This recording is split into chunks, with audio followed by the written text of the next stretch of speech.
इस बजट में जो उनके सुझाव चाहिए थे। आज अनेक विषयों पे यहाँ चर्चा हुई। स्कूल से जुड़े हुए, एजुकेशन से जुड़े हुए लोगों ने अपनी अपने तरीके से बात कही।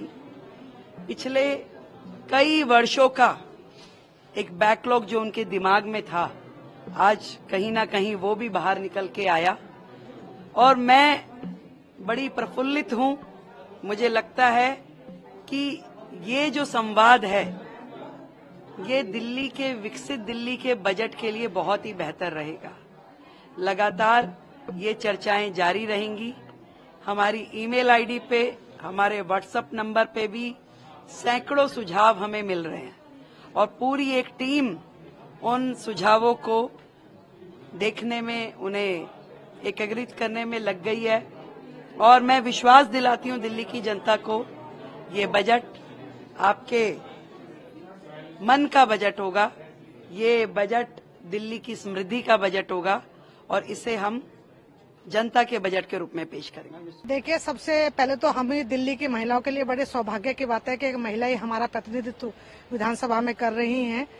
और उससे बड़ी बात यह है कि पहली बार किसी मुख्यमंत्री ने इस तरीके से महिलाओं को आमंत्रित किया है कि महिलाओं को बजट में क्या होना चाहिए, महिला क्या चाहती हैं, क्योंकि देश की आधी आबादी है तो पूछना बहुत जरूरी बन जाता है। तो ये जो पहल करी हमारे मुख्यमंत्री जी ने, तो इस बात के लिए हम उनका साधुवाद करते हैं। और जिस तरीके से उन्होंने आने वाले बजट में महिलाओं के लिए क्या क्या होना चाहिए और अच्छा बेहतर होना चाहिए, उसके लिए जो संस्थाएं थी, सामाजिक संस्थाएं हैं, उनसे उन्होंने सुझाव मांगा तो लोगों ने उसका सुझाव दिया है। तो अभी आप सेटिस्फाइड हैं जो सब उन्होंने बोला कि वो सुझाव को बजट में लाएंगे, इस्तेमाल में लाएंगे? देखिए, जो जरूरी होगा ये तो हमको पूरा यकीन है कि जो जरूरी होगा, जो अच्छे पॉइंट्स होंगे उनको वो बजट में जरूर लेकर आएंगी। ऐसा हमारे को मतलब पूरा आशावादी लोग हैं हम तो। 26 सालों से सरकार के इंतजार करते हैं कि भारतीय जनता पार्टी की सरकार आएगी, तो हमको पूरी ये विश्वास है कि जो भी उनका अच्छा सुझाव किसी बहन का होगा उसको जरूर शामिल किया जाएगा। मैम कर लीजिए, हमें लेट हो रहा है। ये मेरा आपका नाम? टीना आहूजा। तो आज क्या सुझाव दिया आपने मुख्यमंत्री को बजट में लाने के लिए? पहले मैं सीएम जो हमारे केशवपुरम जिले से मुख्यमंत्री बनी है, मैंने उनको बहुत बधाई दी है और वो बहुत ही अनुभवी, कर्मठ, जुझारू हैं। और जिस तरह से मैंने उनको कहा है कि महिला वर्ग को समान अधिकार मिलने चाहिए, या तो नीचे तबके वाले को फ्री की योजनाएं मिलती हैं, जो वंचित रह जाती है वो मीडियम फैमिली की महिलाएं वंचित रहती हैं। तो हमने उनसे आग्रह किया है कि मीडियम फैमिली की महिलाओं के लिए भी कुछ ऐसी योजनाएं ले पाएं ताकि वो उनका लाभ ले सके। निगम पार्षद मंजू खंडेलवाल, आज ये रेखा गुप्ता जी को मैं बहुत दिल से बधाई देना चाहती हूँ कि उन्होंने आज सभी बहनों को बुलाकर उनसे उनके बारे में एनजीओ से के लिए पूछा। जिस तरीके से आज हर एनजीओ ने अपने अपने सुझाव दिए, तो ये उनके एक बजट का हिस्सा है।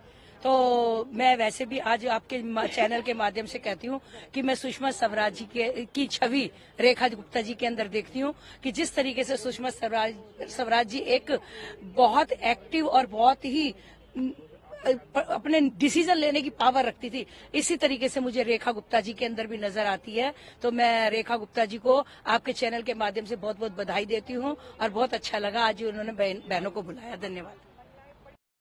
मेरा नाम संध्या सिंगल है। मैं एक कदम आगे फाउंडेशन मेहरौली से हूँ और रेखा गुप्ता जी ने हम सबको यहाँ पर बुलाया, ये बहुत एक सराहनीय कदम है। और सबसे बड़ी बात है कि इस तरह के कार्यक्रम आयोजित होते रहें और उनको वो क्रियान्वित भी करें।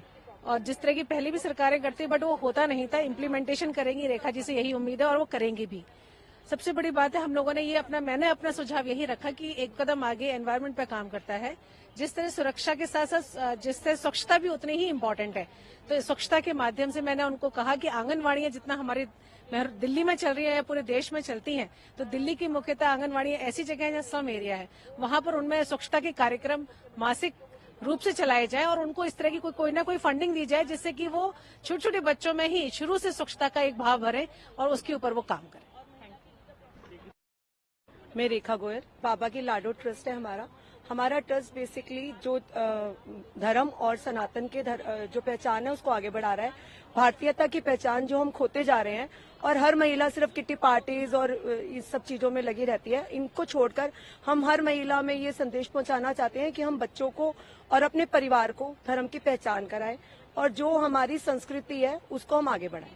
धन्यवाद।